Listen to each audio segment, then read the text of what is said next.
예, 안녕하세요. 예, 서울 서초동에서 근무하고 있는 이재호 사무장입니다. 오늘은 제가 막 포스팅을 하나 블로그에 마친 게 있는데 그 주제가 이겁니다, 오늘. 그래서 생각이 나서 이 주제에 대해서 한번 말씀을 드리려고 합니다. 세상에 참 나쁜 사람이 많습니다. 정말 많습니다. 이거를 보면 알 수 있는데, 우선 이게 문제가 되는 경우는 어떤 문제냐면요. 이런 경우입니다. 부모님 피상속에 사망을 합니다. 아버님이. 사망을 합니다. 근데, 잘 계시다가 갑자기 돌아가시는 분도 계시지만, 상당히 그냥 투병을 합니다, 이게. 투병을 하시는데, 요즘은 수명이 되다 보니까 치매가 옵니다. 치매가 오죠. 치매가 오는데,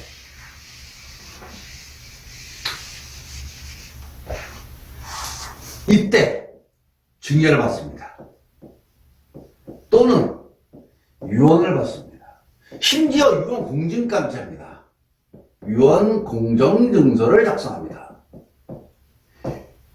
유언 공정증서는 변호사 입회하에서 합니다. 변호사 입회하에서 증인 2명을 데리고, 그것도 공증인 변호사입니다.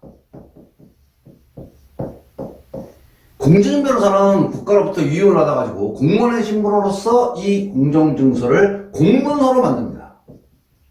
공문서에 서로를 받습니다. 이 받습니다. 자, 부모님이 사망을 했습니다. 증여? 잘 모릅니다. 다른 형제들은. 자식이 1남 있고 2남 있고 3남 1녀. 아버님 아파서 병원에 누워 계시고 치매였는데 등기부등본 안 떼옵니다. 이제 아버님이 이제는 죽기나 저제나 죽나 기다리는 거랑 다를 바 없습니다. 모릅니다. 유언? 당연히 모릅니다. 왜? 등기가 안 넘어가거든요. 유언장만 갖고 있는 겁니다, 그냥. 누군가가.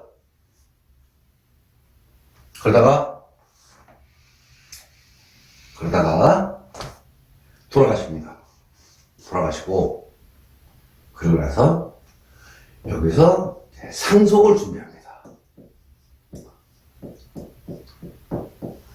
상속을 준비하다가 알게 됩니다.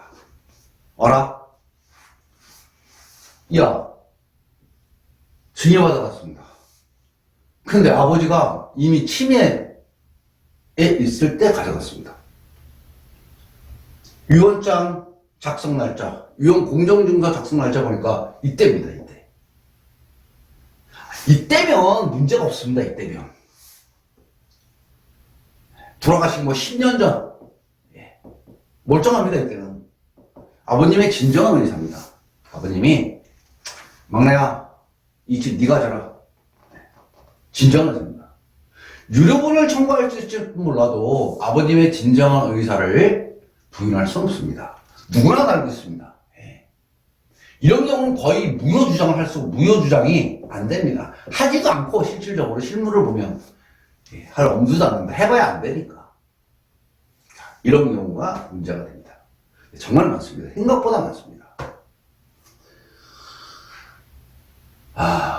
근데, 자, 여기서 이제 2개로 갈립니다. 이렇게 된 경우에. 자, 치매했습니다. 딱 갈립니다. 원고.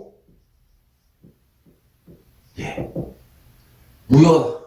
이렇게 주장합니다. 무효다. 왜? 인지장애니까. 이거를 위헌하거나 증여하거나 할 정도의 정신적 능력이 안 된다는 겁니다.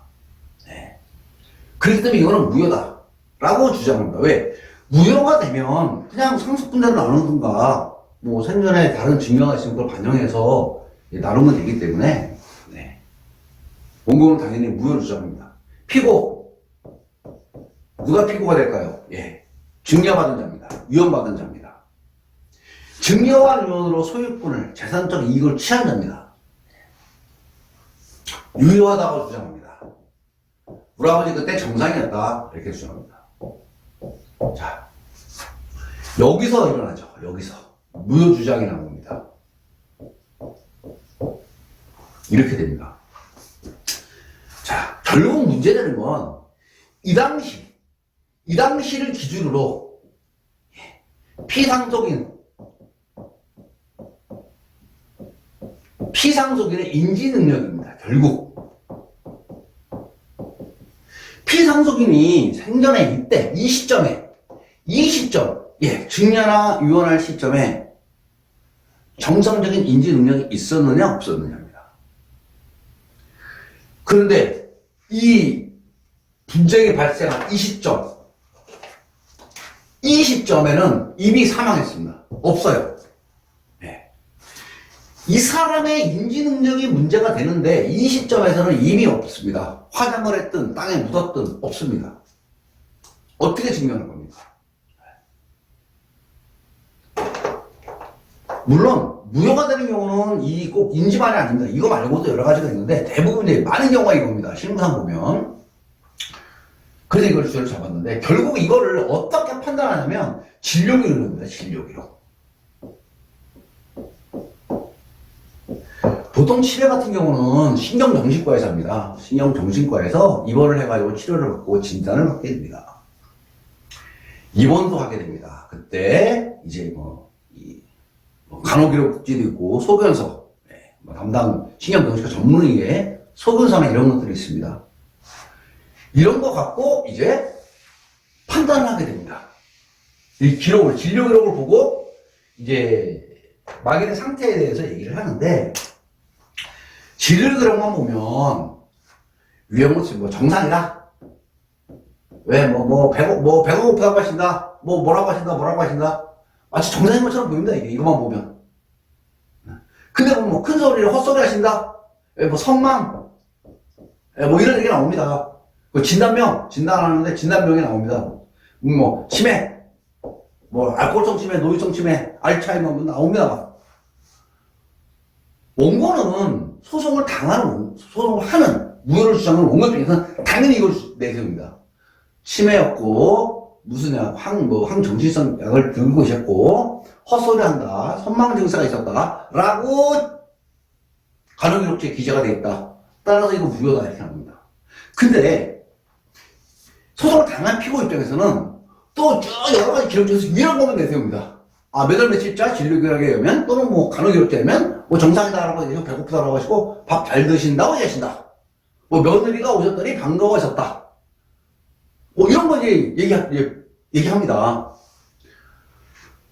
자, 그럼 판사님은 도대체 이게 정상인지, 아닌지 알 수가 없습니다.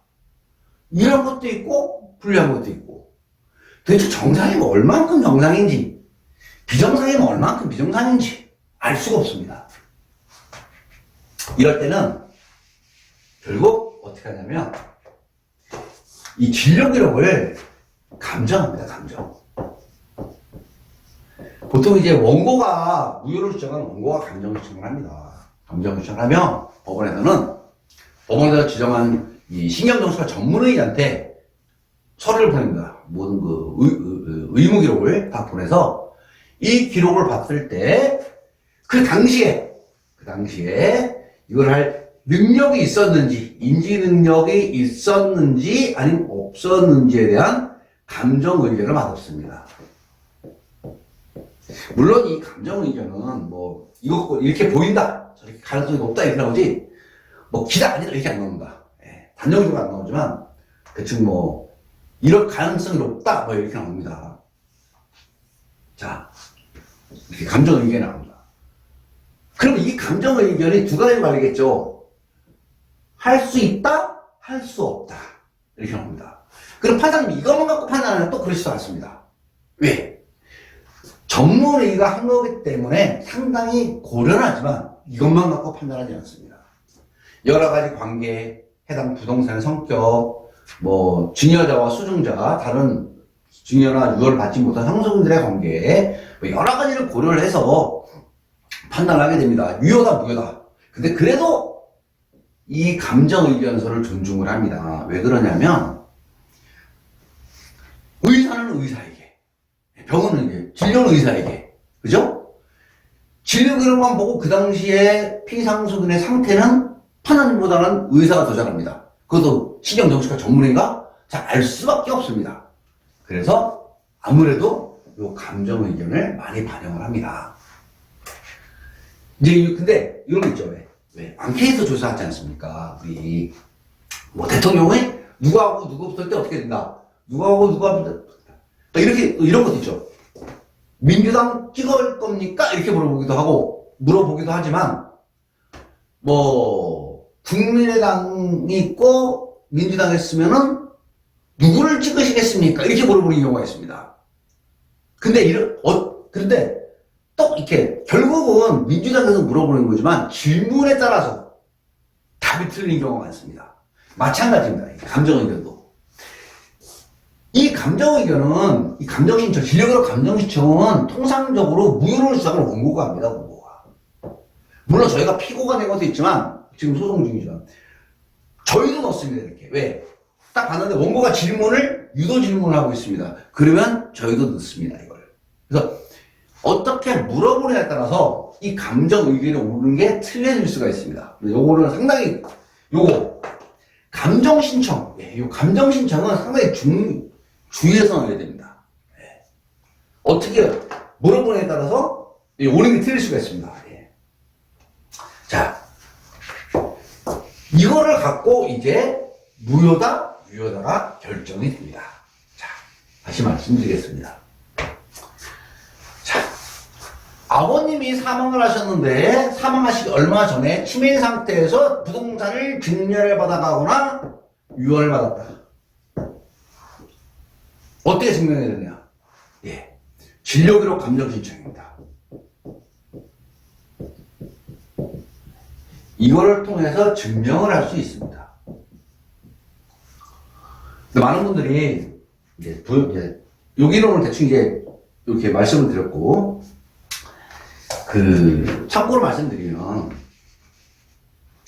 뭐 장애 몇 등급이다, 뭐 우리 아버지 장애 몇 등급이었다, 이렇게 전화로 얘기하십니다. 의미 없습니다. 치매 왔다. 의미 없습니다. 왜 그러냐면, 보통 하는 게, GDS도 있고, MMS도 있습니다. 근데, 특히 이거를 많이 하거든요. 이렇게 30점이고, 0점입니다. 20점. 여기가 이제 치매 구간입니다. 치매 구간. 치매 구간인데, 실제로 저희가 고등법원, 서울 고등법원 판례도 있고 하지만, 치매라 그래서 무효는 아닙니다, 이게 동의어는 아닙니다. 가능은 불뿐이지. 왜냐면, 이런 거죠. 자, 19점입니다. 막 치매가 들어갔습니다. 이게 경도의 치매입니다. 가면 갈수록 중증도로 가는 거죠. 10점 이하면 거의 이게 완전 중증도입니다. 근데 19점, 18점 이럴 때, 실제로 18점짜리도 있습니다. 18점 나왔는데, 유효하다고 나왔습니다, 이게. 판결이. 왜 그러냐면, 치매는 맞다. 그러나, 유언의 내용이, 또는 증여의 내용이, 이 집을 너 가져라. 이겁니다, 그냥. 걔하고, 상속세 얼마고, 이거 매매가 얼마고, 토지가 얼마고, 건물 얼마고, 연식을. 이게 아니고, 아들, 너 이 집 가져. 이겁니다, 그냥. 이게 무슨 보도의 정신적 능력과 인지 능력을 필요하고 법률 제정에 따른 결과를 타자의 인식, 판단할 수 있는 능력을 요할 것. 이건 아니거든요. 아들 가져. 내가 죽으면 네 가져. 이 정도는 경도의 치매는 충분히 가능하다는 얘기예요. 그래서 유효가 나왔습니다. 유효. 또 중증도의 치매가 있는 경우도 있었는데, 중증도의 치매. 교견에도 유효라고 나온 게 있습니다. 물론 개별적 경우가 조금씩 틀리긴 하지만, 그래서 치매라 그래서 반드시 유효한 건 아니다. 무효는 아니다. 다만 10점 이하로 가면은 특히 특히 10점 이하로 가면 무효일 가능성이 급격하게 높아진다. 10, 2, 3, 4, 5 이렇게 올라가면 이제 아사무소해지기 시작하고 20점 딱 되면 야 요게 이제 18, 17 넘어가면 갸우뚱해집니다. 요게 사실 문제입니다. 이게 치매 구간이 3점 만점에 16점부터 20점 요 사이가 상당히 대단합니다. 여기. 이 부분을 좀 실무상 제가 이제 경험을 말씀드리면 이 구간에 상당히 주의를 하시면 됩니다. 나머지 뭐 이 이하는 확률이 높아지니까. 근데 이 이상이다. 그러면 무효 주장은 사실상 의미 없습니다. 요 사이가 중요한 거지. 오늘은 제가 갑자기 뭐 이렇게 증여 무효 소송하고 유언 무효 소송 생각이 나서 가장 그 증여 무효나 유언 무효를 주장하실 때 가장 문제가 되고 쟁점이 되는 빈도수가 가장 높은 치매의 진단을 받은 이후에 증여나 유언장이 작성됐을 때 어떻게 입증하는지 그리고 어떤 경우에 가장 많은 무효가 나오는지 어떤 부분이 어떤 구간에서 가장 판단이 왔다 갔다 하는지에 대해서 말씀드렸습니다. 오늘 여기까지 말씀드리고요. 다음에 다른 주제로 말씀드리겠습니다. 질문은 밑에 있는 전화로 하시면 되겠습니다. 요즘은 좀 뜸하셔가지고 혹시 궁금하신 게 있으면 밑에 댓글 뭐 강의를 해달라 해주시면 제가 거기에 맞춰가지고 또 주제로 뭐 강의를 드리도록 하겠습니다. 듣고 싶은 게 있으면 밑에 댓글 달아주시면 되겠습니다. 오늘은 여기까지 하고 다음에 다른 주제로 다시 찾아뵙겠습니다. 고생 많으셨습니다.